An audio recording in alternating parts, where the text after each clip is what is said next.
Bonjour à tous. Protéger la maison, c'est le thème de cette nouvelle série d'ateliers.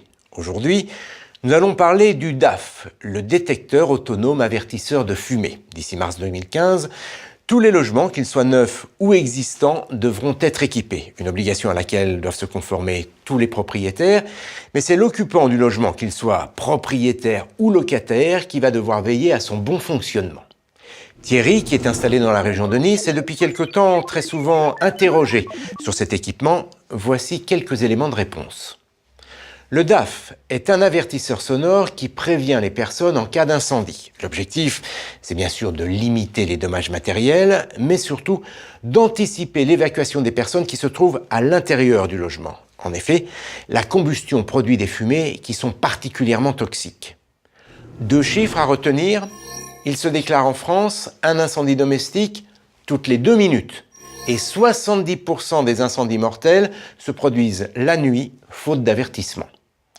Le détecteur avertisseur devenant obligatoire, il est donc tout à fait naturel que vous l'intégriez dans vos projets et que vous le proposiez à vos clients.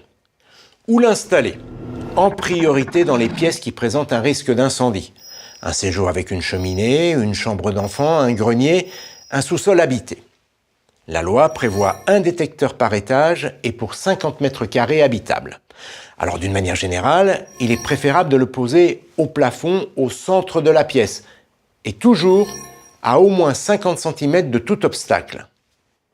Il faut éviter de l'installer à proximité d'une bouche de ventilation, ce qui, vous l'imaginez bien, diminuerait les performances de détection de la fumée. Évitez aussi de le poser à proximité d'un compteur ou d'une lampe équipée d'un transformateur, ou d'une lampe basse consommation. Ces équipements, en effet, peuvent générer des perturbations électriques. Si on ne peut pas poser le détecteur au plafond, eh bien, il peut sans problème être installé à la verticale, mais toujours à au moins 50 cm d'un obstacle.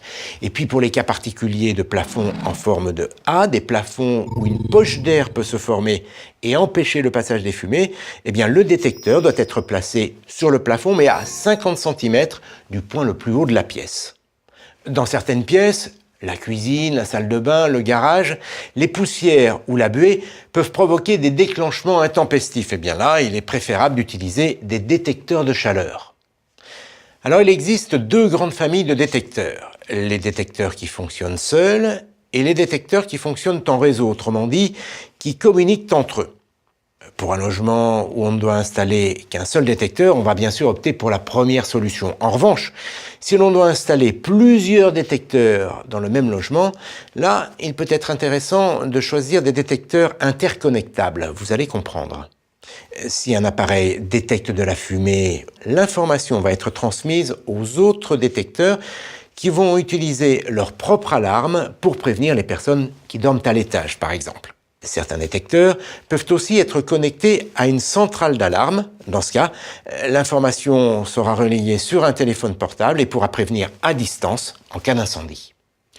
Aujourd'hui, seuls 2% des foyers sont équipés de DAF. Le besoin est donc réel et en tant qu'électricien, il est donc parfaitement indispensable que vous informiez vos clients. À bientôt.